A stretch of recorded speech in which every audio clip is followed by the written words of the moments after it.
100 out of 100 in economics हर एक का dream होता है। और सबसे बड़ी गलती जो हम पढ़ाई करते वक्त करते हैं वो ये है कि हम अपनी स्टडीज को लिमिटेड रखते हैं चैप्टर वाइज, जबकि हमें करना चाहिए टॉपिक वाइज। हमारा कॉमर्स बाबा के अंदर फंडा ही अलग है। हम कभी भी कोई चैप्टर लेके नहीं बैठते, हम टॉपिक्स लेके बैठते हैं। हमें मालूम है, क्योंकि जब टीचर्स आपसे बोलते हैं बेटा ये चैप्टर पढ़ लो, अगला चैप्टर रिलेटेड है, बेटा अगला चैप्टर पढ़ लो, उसके अगला वाला चैप्टर रिलेटेड है। अरे जब सारे ही चैप्टर्स रिलेटेड हैं तो हम क्यों चैप्टर वाइज जाए? हम टॉपिक वाइज जाएंगे, हम टॉपिक वाइज करेंगे। फिर एक टॉपिक से जब दूसरे टॉपिक पे जंप करते हैं तो उनका रिलेशन क्या है। और इसी तरीके से, इसी सोच को आगे बढ़ाते हुए हम लेके आए अपनी इकोनॉमिक्स की रिवीजन सीरीज, जो हम आज से शुरू करने वाले हैं। शाम के 5 बज चुके हैं, हमें चालू करना है अपनी रिवीजन सीरीज को। और जो सबसे पहला हम काम करने वाले हैं वो ये है कि हम माइक्रो मैक्रो इकोनॉमिक्स के पूरे ग्राफ निपटाएंगे, सो दैट हमें हमारे ग्राफ्स में वो एज मिल जाए, तुम्हारे पास एक पूरे नोट्स मिल जाए कि अगर कोई क्वेश्चन ग्राफ से रिलेटेड आ जाता है, शेड्यूल से रिलेटेड आ जाता है, तो कोई भी तुम्हें उसमें कहीं पे भी मार्क्स कट ना कर सके। मैं वो हर एक चीज बताऊंगा ग्राफ्स में, जहां पे तुम क्या चीजें मिस आउट करते हो, क्या चीजें नहीं करते हो। और ये रिवीजन सीरीज 20 दिन का प्लेज है, फॉलो करना। हम कुछ नया करके दिखाएंगे, कुछ यूनिक करके दिखाएंगे। और टीम कॉमर्स बहुत बड़ी बिल्डअप हो चुकी है, याद रखना। मेहनत तुम्हारी होगी, मेहनत मेरी होगी, और ड्रीम हमारा पूरा होगा। ये टीम को तोड़ना नहीं है। चलिए शुरू करते हैं टीम कॉमर्स के साथ। मेरा नाम है Ashish Chaudhary, you are watching commerce Baba. Let's begin. Do you think this is your time?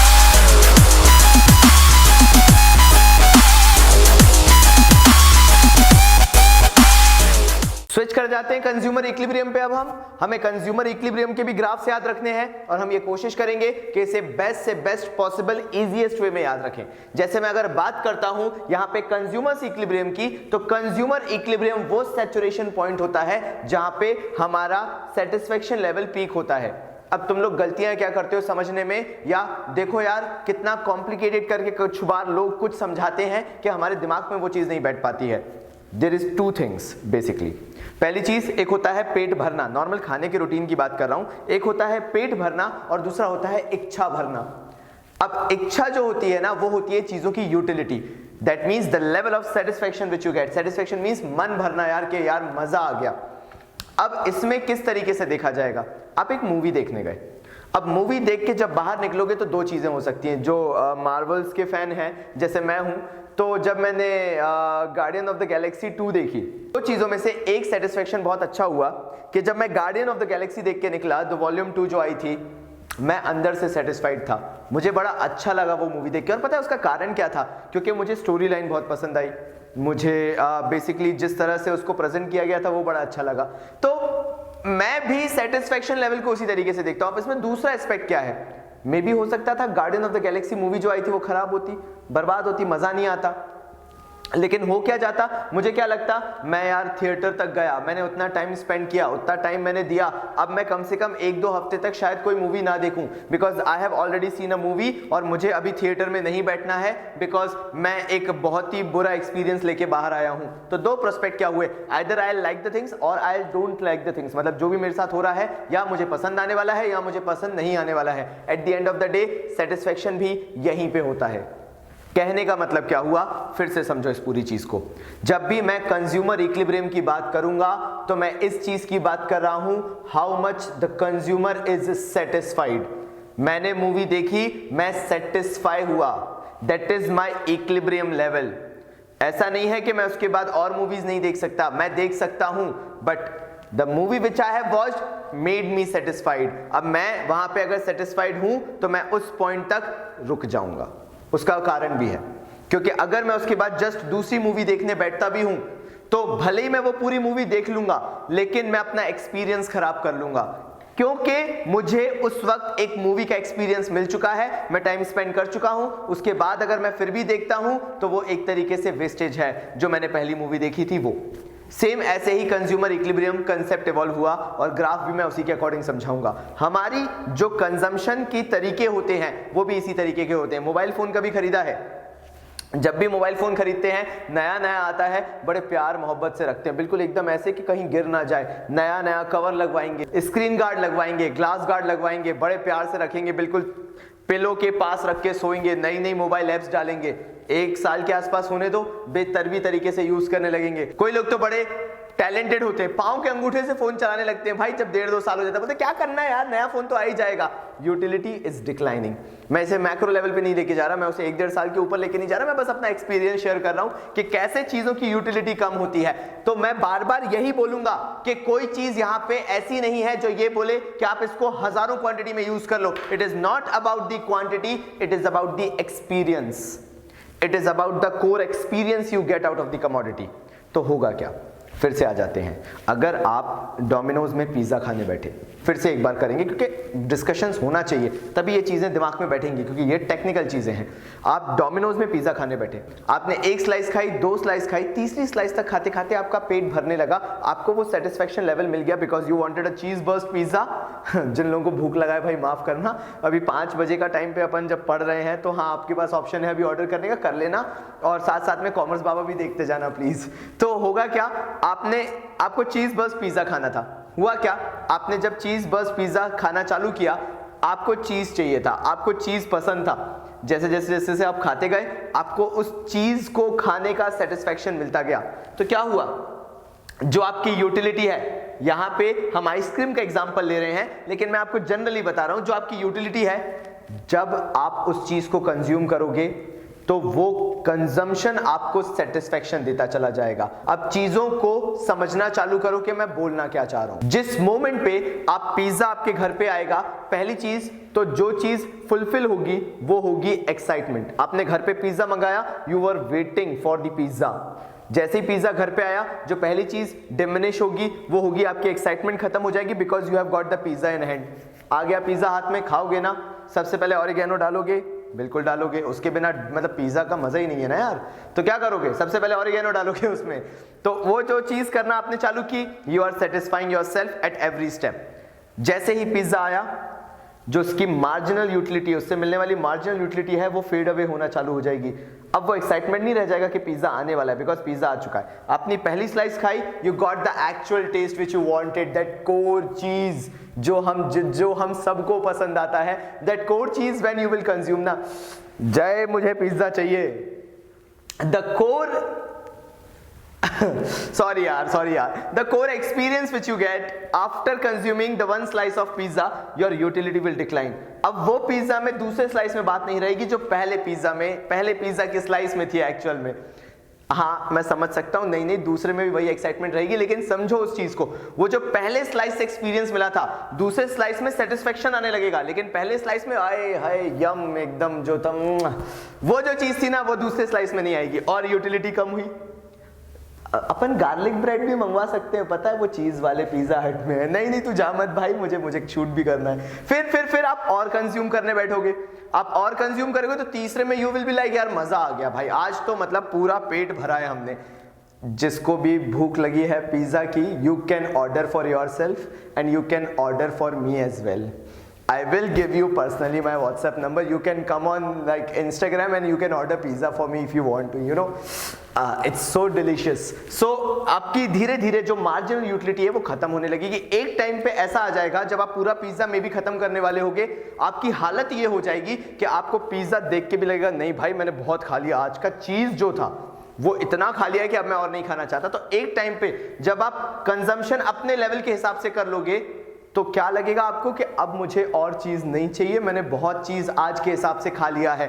सो जो शुरुआत में आपको पिज्जा एक्साइटमेंट दे रहा था, जो पिज्जा आपको हैपनिंग बना रहा था, अचानक से उसी चीज की यूटिलिटी क्या हो जाएगी, नेगेटिव। क्या होगा, खा लोगे, पेट भर लोगे, बिल्कुल बिस्तर पे फैल जाओगे, आज तो बहुत खा लिया है, और उसके बाद क्या बोलोगे, भाई अब चीज मुझे कम से कम 2 दिन तक तो देखना ही नहीं है, बहुत ज्यादा चीज हो गया।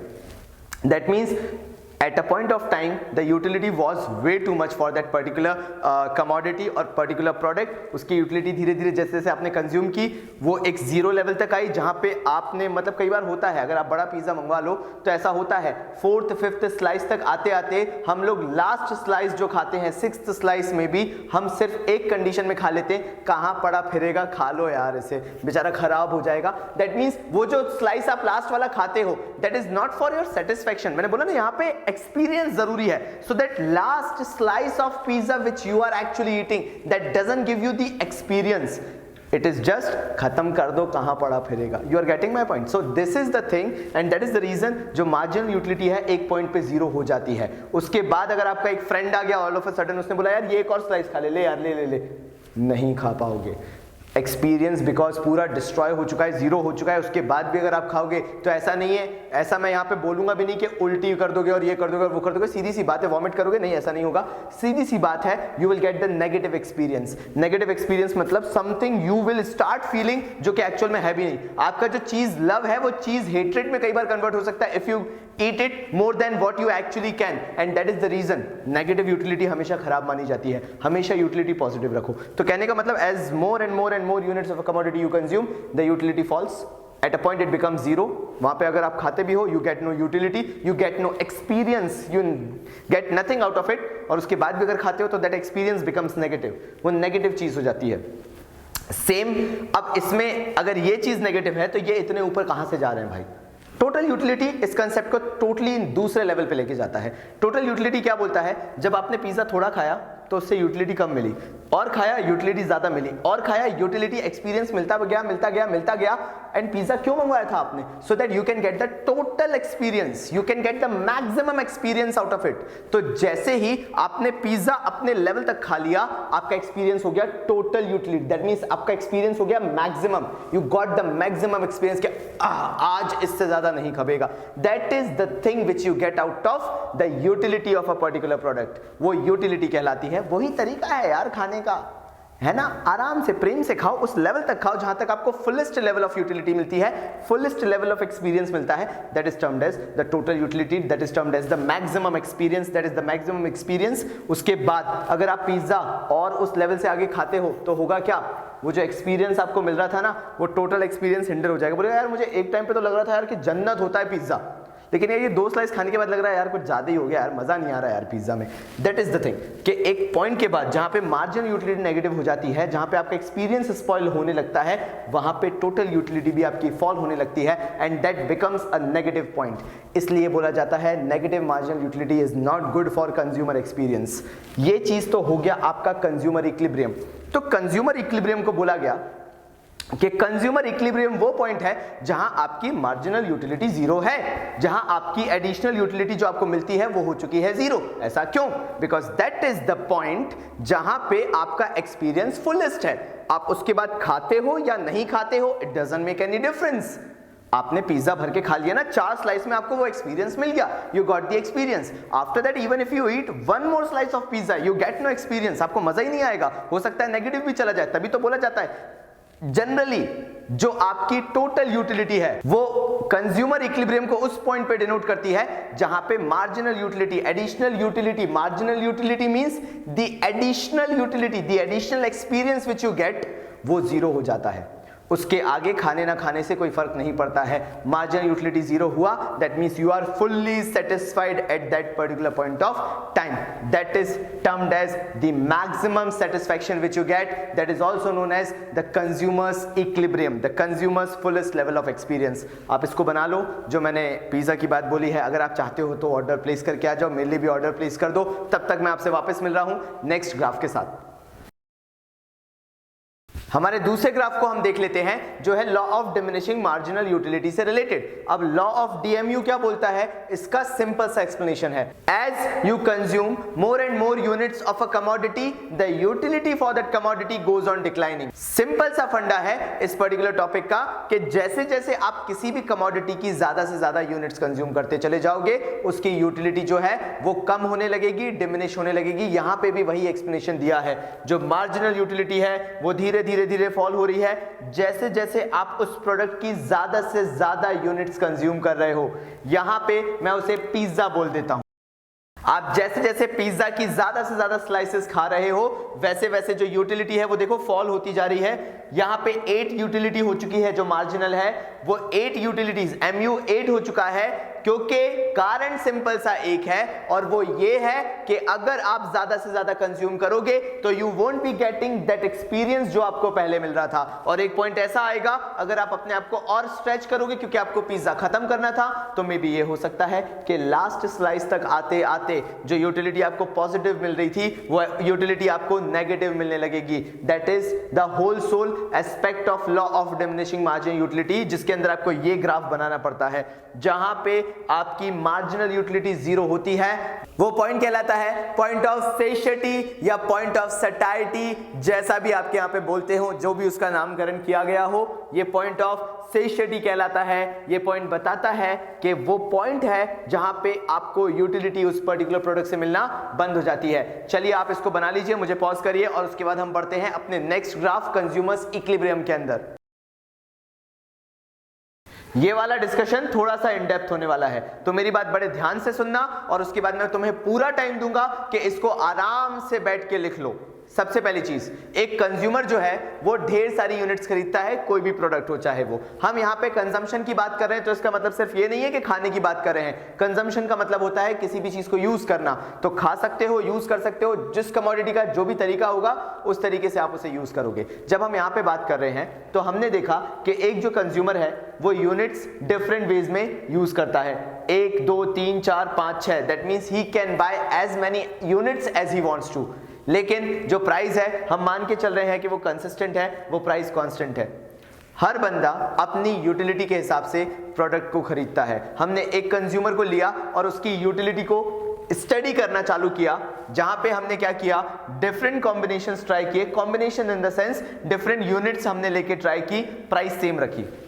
ये मार्जिनल यूटिलिटी क्या है? देखो क्या है, हम ये मान के चलते हैं कि अगर मैं 1 रुपया खर्च करता हूं तो मुझे 1 रुपए के बराबर सेटिस्फेक्शन मिलना चाहिए। यानी हिंदी में, शुद्ध हिंदी में बात की जाए तो चीज पैसा वसूल होनी चाहिए। ये यहां पे कंसेप्ट है। तो यहां पे क्या बोला गया, जब मैंने, ध्यान से देखना यहां पे, जब मैंने 1 यूनिट खरीदी 10 रुपए देके तो मुझे जो उससे सेटिस्फेक्शन मिला वो 20 यूटिल्स का मिला। मतलब मैं बड़ा इंप्रेस्ड हुआ कि चलो अच्छा रहा, मैंने पैसे खर्च किए और मुझे पैसे जितने खर्च किए थे उससे ज्यादा यूटिलिटी मिली। ये मत कहना सर रुपए तो 10 ही खर्च किए थे, 20 यूटिल्स कैसे मिल सकता है? ये हमारा कंसेप्शन होता है, थॉट होता है। जैसे ही हम कोई चीज स्टार्टिंग में टेस्ट करते हैं, मैं खाने की बात इसलिए कह रहा हूं because you can relate yourself to that, कि अगर मैंने पैसा खर्च किया तो मुझे इमीडिएटली वो फीलिंग आ जाएगी कि यार मजा आ गया, मैंने बहुत सही किया पैसा खर्च करके। ये जब फीलिंग लेके आते हो तो ये होता ये है कि प्राइस आपने कम खर्च किया है लेकिन उससे मिलने वाली यूटिलिटी कंपैरेटिवली काफी ज्यादा है, इसलिए यहां पे यूटिल्स यानी मार्जिनल यूटिलिटी को हमने ज्यादा रखा। फिर क्या देखा कि हमने जब और पैसा खर्च किया तो हमें यूटिलिटी तो मिली, हमारी ओवरऑल यूटिलिटी तो बढ़ेगी, लेकिन जो एडिशनल 10 रुपए खर्च करके हमें मिला वो ज्यादा नहीं था, वो सिर्फ कितना था, 16 यूटिल्स का था। मतलब जो पहली बार का इंप्रेशन होता है हमेशा वो पहली बार का होता है, उसके बाद जो खर्चा करोगे उससे वो इंप्रेशन, वो यूटिलिटी, वो एक्सपीरियंस नहीं मिलता है जो पहली बार में मिलता है। उसके बाद आपने और पैसा खर्च किया, 10 रुपए एडिशनल जब और खर्च किए तो आपको 10 यूटिल्स का सेटिस्फेक्शन मिला। कहने का मतलब अब आपको यहां पे लगने लगा है कि नहीं यार मेरा सेटिस्फेक्शन लेवल कम हो रहा है, this is the perfect spot. यहां तक मैं पैसा सही खर्च कर रहा था। एक पॉइंट आएगा उसके बाद आपको लगेगा कि यार नहीं यार वेस्टेज है पैसा खर्च करना। वो पॉइंट होता है ये, आपने पैसा तो खर्च किया लेकिन आपको उतना यूटिलिटी उससे नहीं मिली। हर एक पैनी जो आप खर्च कर रहे हो आपको उसके हिसाब से यूटिलिटी नहीं मिल रही है, आपकी यूटिलिटी कम हो गई है। आपको लग तो रहा है आपने पैसा ज्यादा खर्च किया और यूटिलिटी कंपैरेटिवली कम मिली। और उसके बाद एक पॉइंट ऐसा आएगा जहां पे आपको लगेगा कि आपने पैसा खर्च किया और उससे आपको कोई यूटिलिटी नहीं मिल रही है। फाइनली ऐसा भी हो सकता है कि आपको लगे कि पैसा खर्च करना बर्बादी रही क्योंकि आपकी यूटिलिटी तो नेगेटिव में चली गई है। Now what does that negative utility means? That basically makes your experience not so happening kind of a thing. यानी आपको ये लगेगा यार मैंने पैसा खर्च क्यों कर दिया, it was not worth it. ऐसा कब होता है? जब आपको ये एक बहुत ही बर्बाद मूवी देख के आते हो, थिएटर से निकलते हो, बोलते हो क्या देख लिया यार, 100 रुपए बर्बाद कर दिए। एक्सपीरियंस नेगेटिव था इसलिए आपको आपका पैसा बर्बाद लगता है। यहां पे भी वही हो रहा है, आपने जो पैसा खर्च किया आपका एक्सपीरियंस आपको वो नहीं मिलेगा क्योंकि ऑलरेडी आप वो एक्सपीरियंस पहले ले चुके हो। ये इसके अंदर समझाया गया है।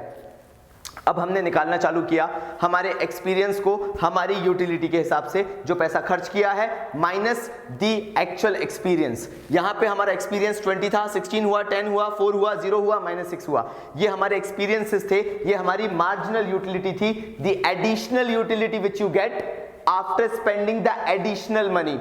यहां पे वही देख रहे हैं 20 यूटिल्स यानी 20 यूटिल्स का मतलब मुझे मेरे पैसे खर्च करने से ज्यादा की तो मुझे यूटिलिटी मिली है, और मैंने पैसा खर्च कितना किया 10, तो मुझे एडिशनल यूटिलिटी मिल रही है 10 की। जितना पैसा खर्च किया उससे जस्ट डबल की मुझे यूटिलिटी मिली। कैसे देखा?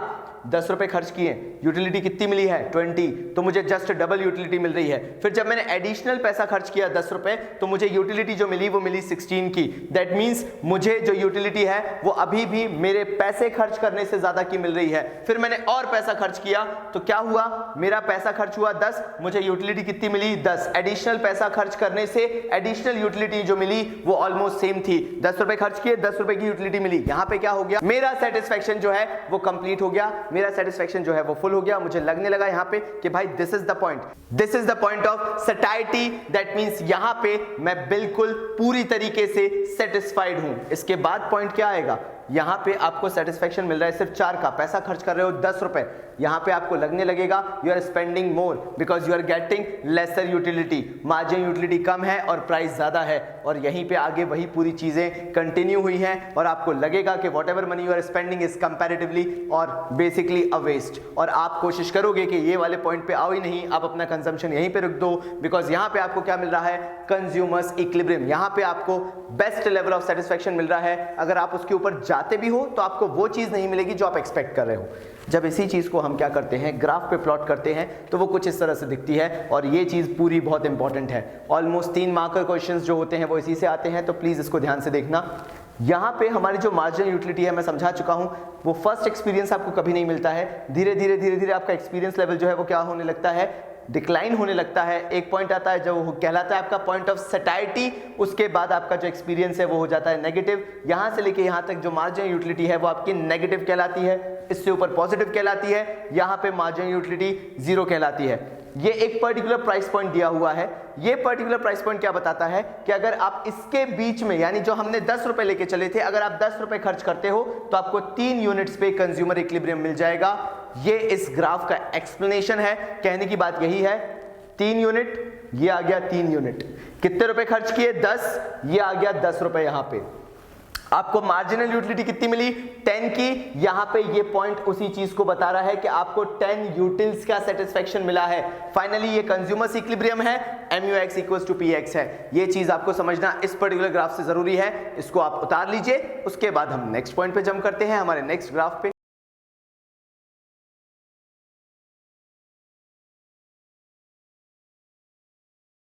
आ जाते हैं हमारे नेक्स्ट ग्राफ के सेशन पे, जो कि है इंडिफरेंस कर्व। इसके लिए एक छोटी सी कहानी सुनाना चाहूंगा यार, मैं अपना एक्सपीरियंस शेयर करना चाहूंगा। कभी बचपन में अगर वो डब्बे वाले टीवी के साथ वीडियो गेम कैसेट्स आपने लेके वीडियो गेम्स खेले होंगे तो आपको बड़े अच्छे से याद होगा कि वो कैसे वर्क करता था। गर्मियों की छुट्टियां हुआ करती थी, वीडियो गेम्स घर वाले बिल्कुल आपको हैंडओवर कर देते थे, और आप बड़े अच्छे से जो भी आपकी फेवरेट कैसेट्स होती थी उनको लगाते थे और वीडियो गेम्स खेलना चालू कर देते थे। मेरे लिए वो सबसे हैप्पी मेमोरीज में से एक है कि कितना मजा आता था। अपने किसी दोस्त को बुला लिया, अपने भाई बहन को बिठा लिया, मैं अपनी सिस्टर के साथ बैठ के खेला करता था, बड़ा मजा आया करता था।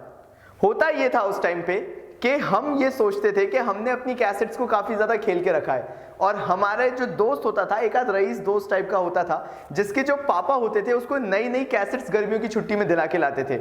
हम अपने पापा से बात करते थे कि पापा हमें भी एक नई कैसेट दिला दीजिए, मुझे भी नए गेम्स खेलने हैं, तो पापा आउटराइट मना कर दिया करते थे, बोलते थे नहीं हम तुम्हें नहीं दिलाएंगे। हम क्या करते थे, हम अपनी कैसेट्स लेके अपने दोस्त के पास जाते थे और उससे बोलते थे ले भाई मैं तुझे 5 कैसेट्स अपनी देने को तैयार हूं, इसके अंदर बहुत सारे गेम्स हैं, तू मुझे भाई अपनी एक नई कैसेट दे दे इसके बदले में। We were willing to sacrifice 5 cassettes कि ये तू ले ले, खेल ले इन 5 कैसेट्स को, बस बदले में मुझे एक नई कैसेट दे दे। ये हैप्पी मेमोरीज है। क्यों? क्योंकि हम जानते थे कि यार ये बार्टर सिस्टम कैसे चलता है, ये एक्सचेंज सिस्टम कैसे चलता है। बहुत खुशी होती थी वो चीज को देख के। इंडिफरेंस कर्व जो है हमारी इन्हीं कुछ स्वीट मेमोरीज के साथ साथ बना हुआ है। बड़ी खुशी होती है ये देख के, जब भी मैं इंडिफरेंस कर्व पढ़ाता हूं मेरे चेहरे पे आप स्माइल देख सकते हो कि ये वो हैप्पी मेमोरीज को वापस ले आता है।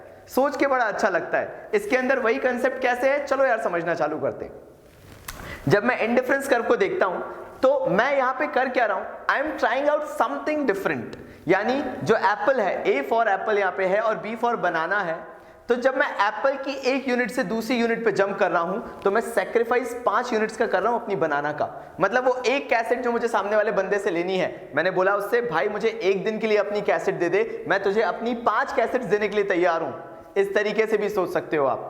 तो मैंने शुरुआत में काफी ज्यादा सैक्रिफाइस किया उस एक कैसेट के लिए, क्योंकि वो कैसेट मेरे लिए टोटली न्यू थी। जब दूसरी बारी आई उसकी, जब सेकंड टाइम आया, तो 10 से 6 का सैक्रिफाइस है। शुरुआत में 5 यूनिट्स का सैक्रिफाइस था, बाद में सिर्फ 4 यूनिट्स का सैक्रिफाइस है। ये सैक्रिफाइस कम क्यों हुआ, क्योंकि मैं एक बार उन कैसेट्स के थ्रू खेल चुका हूं। फिर मैं जब दूसरी बार मांगूंगा तो बोलूंगा यार नहीं, मैं बदले में सिर्फ 4 कैसेट्स दूंगा, तू मुझे एक कैसेट उसके बदले में दे दे। धीरे धीरे ये मेरा सैक्रिफाइस कम होता चला जाएगा, बिकॉज मैंने वो वाली कैसेट भी खेल ली है। Same goes with these apples and bananas. अगर मुझे एप्पल एक एडिशनल यूनिट मिल रही है तो शुरुआत में मेरा सैक्रिफाइस भी ज्यादा रहेगा, क्योंकि मैंने एप्पल अभी तक टेस्ट काफी टाइम से नहीं किया था। लेकिन एक बार अगर मैंने एप्पल टेस्ट कर लिया तो अगली बार जब मैं उसके लिए बनाना सैक्रिफाइस करना चाहूंगा तो मैं बनाना कंपैरेटिवली कम सैक्रिफाइस करूंगा उस एप्पल के लिए, और उसके बाद जो मेरा सैक्रिफाइस है वो धीरे धीरे करते हुए और कम हो जाएगा। ये तरीका होता है इंडिफरेंस कर्व को समझने का, याद करने का। किस तरीके से हम इसे मेमोराइज कर सकते हैं कि हमारा सैक्रिफाइस धीरे धीरे कम क्यों होता जाएगा, क्योंकि हमने वो कमोडिटी को बार बार पहले ही हमने बहुत अच्छे से कंज्यूम कर लिया है। तो अगर आप इंडिफरेंस कर्व को समझ चुके हैं तो चलिए आइए इसको और एनालाइज करना चालू करते हैं। ये इंडिफरेंस कर्व शो क्या करता है, हम इंडिफरेंस कर्व के अंदर कॉम्बिनेशंस ट्राई करते हैं, अल्टरनेटिव कॉम्बिनेशंस ट्राई करते हैं जो कि हम रख सकते हैं। किस तरीके से, चलिए आइए कर्व के थ्रू समझना चालू करते हैं। एक कॉम्बिनेशन में ये हो सकता है कि मैं बनाना ज्यादा कंज्यूम करूं और एप्पल को कम कंज्यूम करूं। फिर ये हो सकता है कि मैं एप्पल की क्वांटिटी बढ़ा दूं और बनाना की क्वांटिटी कम कर दूं। फिर एक और कॉम्बिनेशन में मैं एप्पल की क्वांटिटी को और बढ़ा रहा हूं लेकिन बनाना की क्वांटिटी को और कम कर रहा हूं। लेकिन देखना धीरे धीरे जो बनाना की क्वांटिटी कम हो रही है वो कंपैरेटिवली उसका जो रेट है वो फॉल हो रहा है। पहले मैंने 5 यूनिट से बनाना को कम किया था, अब मैं सिर्फ बनाना को 4 यूनिट से सैक्रिफाइस कर रहा हूं। 10 - 6 becomes 4। ऐसे मैं एप्पल को बढ़ाता गया और बनाना की क्वांटिटी कम करता गया, लेकिन जो उसका रेट था क्वांटिटी को कम करने का, बनाना की क्वांटिटी को कम करने का, वो कंपैरेटिवली फॉल हो रहा है। पहले 15 से 10 यूनिट्स का सैक्रिफाइस था, 10 से 6 यूनिट्स का, यानी यहां पे जो सैक्रिफाइस था वो सिर्फ 4 यूनिट्स का था। 6 से 3 मतलब सैक्रिफाइस कम होके और 3 यूनिट्स का बचा, और फिर सैक्रिफाइस यहां पे 2 यूनिट्स का हो गया जब मैंने 3 से 1 किया। यानी मेरा सैक्रिफाइस फॉल होता जाएगा जो मैं एप्पल के लिए कर रहा था, बिकॉज मैंने एप्पल कंज्यूम कर लिया है और मुझे अब वो एप्पल से उस लेवल का सेटिस्फेक्शन नहीं मिल रहा है जो मुझे पहले एप्पल से जिस तरह का सेटिस्फेक्शन मिल रहा था। ये हमारा इंडिफरेंस कर्व होता है। इसमें एक चीज इंडिफरेंस कर्व में काम करती है और basic reason indifference curve convex होता है, उसका कारण क्या है, because of diminishing marginal rate of substitution. अगर कोई आपसे पूछता है why indifference curve is convex to the origin, आप बोलेंगे जो diminishing marginal rate of substitution है उसके कारण। मैंने डिमिनिशिंग एमआरएस आपको बताया कि जो मेरा मार्जिनल रेट ऑफ सब्स्टिट्यूशन था, जिस रेट से मैं सब्स्टिट्यूट कर रहा था, धीरे धीरे वो कम हो गया। एक वक्त हुआ करता था जब मैं एक एप्पल के लिए, यहां पे एक एडिशनल एप्पल के लिए 1 से 2, यानी जब मैं एक एडिशनल एप्पल कंज्यूम करना चाहता था तो मेरा सैक्रिफाइस 5 यूनिट्स का था। लेकिन एक टाइम ऐसा आया जब मैंने 1 यूनिट को गेन करने के लिए एप्पल की सिर्फ 2 यूनिट्स ऑफ बनाना को सैक्रिफाइस किया। ये होता है diminishing marginal rate of substitution. जो रेट था वो कंपैरेटिवली कम हो गया। ये अगर आपको समझ में आ गया है तो इंडिफरेंस कर्व के दूसरे हम टॉपिक पे जाते हैं जो कि होता है इंडिफरेंस मैप। अब इंडिफरेंस मैप क्या बताता है, बहुत सिंपल है इसको भी समझना। इंडिफरेंस मैप 2 कॉम्बिनेशंस बताता है, एक कमोडिटी Y, दूसरी कमोडिटी X। अब अगर मैं आपको यहां पे ध्यान से बताऊं तो देखना बेटा कि यहां पर कमोडिटी Y जो है वो दी हुई है एक पर्टिकुलर पॉइंट पे फिक्स्ड है, लेकिन यहां पे कमोडिटी X की यूनिट्स चेंज हो गई है। पहले कमोडिटी X की ये यूनिट्स थी, आपको मालूम है X एक्सिस इस तरफ बढ़ती है, राइटवर्ड साइड बढ़ती है। कमोडिटी X जो है, पहले जब इंडिफरेंस कर्व पे हमने कॉम्बिनेशन देखा तो कमोडिटी Y का ये कॉम्बिनेशन था, कमोडिटी X का ये कॉम्बिनेशन था। जब इंडिफरेंस कर्व 2 पे देखा तो कमोडिटी Y की उतनी ही यूनिट्स थी, लेकिन कमोडिटी X की यूनिट्स बढ़ चुकी हैं। यहां पे अगर मैं और आगे जाता हूं तो ये जो C कॉम्बिनेशन है, यहां पे जो कमोडिटी Y है वो अभी भी कांस्टेंट है, उसकी जो यूनिट्स हैं वो अभी भी कांस्टेंट है, लेकिन कमोडिटी X की जो यूनिट्स हैं वो और ज्यादा बढ़ गई हैं। ये क्या बता रहा है कि higher the indifference curve higher will be the level of satisfaction. तो कोई भी कंज्यूमर जो होगा वो सबसे राइटवर्ड शिफ्ट का जो इंडिफरेंस कर्व होगा उसको चूज करेगा, बिकॉज उसे दूसरी कमोडिटी जो है वो ज्यादा मिल रही है। ऐसे इंडिफरेंस कर्व के कॉम्बिनेशंस बहुत सारे बनाए जा सकते हैं, लेकिन एक चीज जो आपको याद रखनी है कि जो सबसे राइटवर्ड इंडिफरेंस कर्व होगा वो सबसे ज्यादा सेटिस्फेक्शन लेवल को डिनोट करेगा, क्योंकि उसमें भले ही कमोडिटी Y की एक स्पेसिफिक यूनिट हो, लेकिन कमोडिटी X की जो क्वांटिटी है वो बढ़ रही है। यही इंडिफरेंस मैप शो करता है। इंडिफरेंस मैप बेसिकली शो करता है, अगर कभी भी क्वेश्चन पूछ लिया जाए कि इंडिफरेंस मैप क्या होता है, जो वेरियस इंडिफरेंस कर्व्स को एक ही जगह पे प्लॉट करे, वो होता है इंडिफरेंस मैप। आप इन दोनों को उतार लीजिए, तब तक मैं आता हूं हमारे नेक्स्ट ग्राफ के साथ। तो नेक्स्ट चीज आती है, जो हमारा नेक्स्ट टॉपिक आता है वो ये है, क्या दो इंडिफरेंस कर्व इंटरसेक्ट कर सकते हैं? देखो क्यों नहीं कर सकते। सिंपल सा रीजन है, अगर आपने एक कॉम्बिनेशन बनाया, जैसे हमने जो किया था 15 बनानास और एक एप्पल, वो एक कॉम्बिनेशन था, और दूसरा कॉम्बिनेशन था 10 बनानास एंड 2 एप्पल। दोनों ही फुल लेवल ऑफ सेटिस्फेक्शन दे सकते हैं, लेकिन एक केस में आप एक एप्पल खा रहे थे और 15 बनाना खा रहे थे, दूसरे केस में आप 2 एप्पल खा रहे थे और 10 बनाना खा रहे थे। दोनों फुल लेवल ऑफ सेटिस्फेक्शन देंगे, दोनों में उतना ही मजा आएगा, लेकिन क्या दोनों से एकदम ही सेम लेवल ऑफ सेटिस्फेक्शन मिलेगा? पॉसिबल ही नहीं है। 2 एप्पल का सेटिस्फेक्शन अलग होता है 10 बनाना के साथ, और 15 बनाना का एक एप्पल के साथ अलग लेवल ऑफ सेटिस्फेक्शन होगा। अगर आप एक दिन चाइनीज खाना खाते हो और उसके दूसरे दिन अगर आप इंडियन फूड खाते हो, दोनों आपको फुल लेवल ऑफ सेटिस्फेक्शन देंगे अगर आपको दोनों ही पसंद है, लेकिन क्या दोनों सेम लेवल ऑफ सेटिस्फेक्शन देंगे? एक जैसा बिल्कुल सेम तरीके का सेटिस्फेक्शन? नहीं, दोनों का जो एक सेटिस्फेक्शन होगा वो बहुत ही अलग होगा। मालूम है, मुझे मत बोलना कि मैं सिंगल कमोडिटी ले रहा हूं, मैं हाइपोथेटिकली एक एग्जांपल बता रहा हूं। अगर आप एक दिन चाइनीज ज्यादा खाते हो, चलो तुम्हारे 2 कमोडिटीज में घुस जाते हैं। चाइनीज के साथ इंडियन फूड का कॉम्बिनेशन है जिसमें चाइनीज ज्यादा खाया है और इंडियन फूड कम खाया है, सेटिस्फेक्शन बहुत अच्छा होगा। एक दिन दूसरे दिन, मतलब जस्ट ऑपोजिट, दूसरे दिन अगर जाते हैं, उस दिन आपने चाइनीज कम खाया है और इंडियन फूड काफी ज्यादा खाया है, बहुत अच्छा सेटिस्फेक्शन होगा। लेकिन क्या दोनों बिल्कुल ही एक जैसे हुए? नहीं हो सकता। दोनों का सेटिस्फेक्शन लेवल फुल होगा, मजा आएगा, बहुत एंजॉय करोगे, लेकिन सेम नहीं होगा। एक दिन दिमाग में रहेगा चाइनीज ज्यादा खाया था, दूसरे दिन दिमाग में रहेगा इंडियन फूड ज्यादा खाया था। ये होता है डिफरेंस, तभी बोला जाता है ये कॉम्बिनेशंस ऐसे हैं जो कंज्यूमर को फुल्ली सेटिस्फाई करेंगे, क्योंकि कंज्यूमर इंडिफरेंट होता है। वो जो 2 कमोडिटीज खा रहा है, यूज कर रहा है, कंज्यूम कर रहा है, कंज्यूमर उसके बीच में इंडिफरेंट होता है, तभी तो कहलाया इंडिफरेंस कर्व। इंडिफरेंट का मतलब होता है कंज्यूमर उसमें अंतर नहीं समझ पाता, उसे चाइनीज भी पसंद है, उसे इंडियन फूड भी पसंद है, तभी तो 2 का कॉम्बिनेशन बना रहा है। यही तो कारण है, इसके बीच में वो इंडिफरेंट है। लेकिन अगर वो दोनों के अलग अलग कॉम्बिनेशंस बनाएगा तो सेटिस्फेक्शंस जो होंगे वो अलग अलग होंगे, भले ही दोनों से फुल लेवल ऑफ सेटिस्फेक्शंस होंगे। इसलिए कभी भी इंडिफरेंस कर्व एक दूसरे को इंटरसेक्ट नहीं कर सकते हैं। अगर आपसे पूछते हैं आपका ग्राफ ये रहेगा, एक्सप्लेनेशन ये रहेगा, इसके आगे पूरी राम कहानी लिख दो, कोई प्रॉब्लम नहीं है, लेकिन अगर इतना लिख दिया तो फुल मार्क्स मिलेंगे। जल्दी से लिखो, पॉज करो, इसको बनाओ, मैं आता हूं नेक्स्ट ग्राफ के साथ।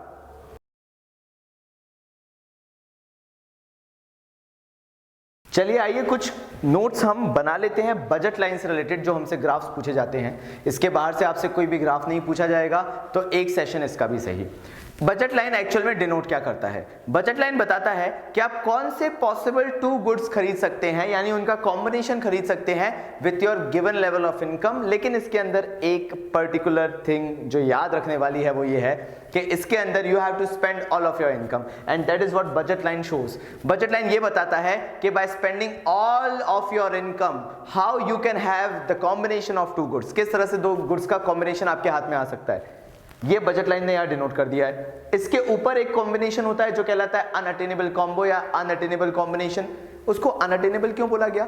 बिकॉज आप कितनी भी कोशिशें कर लो, अगर आपकी इनकम इधर तक है, मैक्स आउट इधर तक है, तो ये कॉम्बिनेशन आप कभी अटेन नहीं कर सकते हो। हाँ, एक कॉम्बिनेशन है जो इसके अंदर अटेन किया जा सकता है, वो अटेनेबल कॉम्बिनेशन होता है, लेकिन उसको बोल क्या दिया जाता है कि इनकम इज अंडर स्पेंट।